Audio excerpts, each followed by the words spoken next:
ఈ దేశం స్వతంత్రం సిద్ధించిన 100 సంవత్సరాలు 2047 కల్లా భారతదేశం వికసిత భారతం కావాలని, నా దేశం నా కాళ్ళ మీద నిలబడాలని, నేను ఇంకెవడో ట్రంపులో పంపులో ఇంకెవడో బెదిరిస్తే భయపడకుండా నా దేశం గట్టిగా నిలబడాలనేటువంటి ఒక గొప్ప లక్ష్యంతో మన దేశ ప్రధానమంత్రి గారు ఈ దేశ హితం కోసం పనిచేస్తా ఉన్నారు. ఎప్పుడు ఏ ఆలోచన చేసినా 24/7 నరేంద్ర మోడీ గారి ఆలోచన 24/7 ఈ దేశం కోసం, ఈ దేశ ప్రజల అభ్యున్నతి కోసమే ఉంటుంది తప్ప, ఎందుకంటే ఆయన ఉన్నది ఒకటి, ఆయన లక్ష్యం ఒకటే, ఆయన ముందు కనబడేది ఒకటే, అది నా దేశం బాగుండాలి, నా దేశం ప్రపంచానికి విశ్వగురువుగా ఎట్లా బలవాలని ఆలోచిస్తాడు తప్ప, నేను రేపు తీరితే నా కుర్చీలకు నా కొడుకు తేవాలా, నా బిడ్డను తేవాలా, రేపు నాకు ఎవరైతే నా మన్మని పోటీ చేయించాలా, ఈ ఆలోచన లేదు నరేంద్ర మోడీ గారు.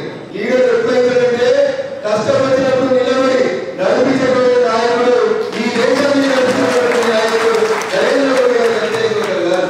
ప్రధానమంత్రి గట్టిగా లేకపోతే, ఆ దేశ ప్రజాస్వామిక వ్యవస్థ గట్టిగా లేకపోతే, ప్రధానమంత్రి నడిపించారు, టీవీలో వచ్చింది ప్రధానమంత్రి హెలికాప్టర్కి పారిపోయాడంట, రక్షణ మంత్రికి తమ్ముడు, ఆర్థిక మంత్రి ఇంటికి అగిపెట్టిందంట, పార్లమెంట్ మండలిగా ఆగిపోతుందంట.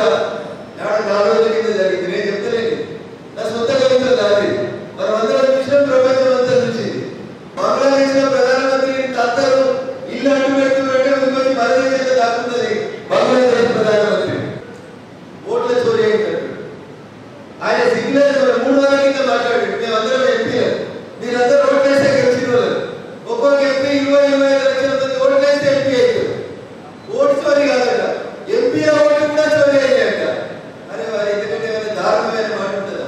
భారత ప్రజాస్వామ్యాన్ని పరిరక్షించాలని మాట్లాడేటాడు లీడర్ ఆఫ్ అపోజిషన్, ప్రధానమంత్రి అయితే కలగంటాడు.